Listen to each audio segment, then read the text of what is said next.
তোর নামের পাশে সবুজ বাতি আর তো জ্বলে না। এখন রাত্রি জুইরা কেউ তো আর মায়া লাগায় না। কারো হাসি মুখের ছবি দেখা ঘুমার ভাঙে না। কেউ আর ফ্ল্যাক্সি লোডের দোকানটাতেও ভিড় জমায় না। এখন তারার মতো জলে নেবে কষ্টগুলারে। আমি গিটারের সুর সাথে লইয়া ভালোই আছি রে।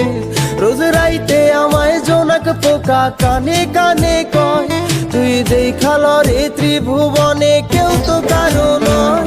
ও মাইয়া রে তুই অপরাধী রে। আমার যত্নে গড়া ভালোবাসা দে ফিরাইয়া দে। আমার অনুভূতির সাথে খেলার অধিকার দিল কে? মাইয়া তুই বড় অপরাধী। আমি তোমার সাথে কিছু কথা আছে। কি বললো বলো? দেখো আমি অর্ণবকে খুব ভালোবাসতাম, আমার সাথে ফ্ল্যাটিং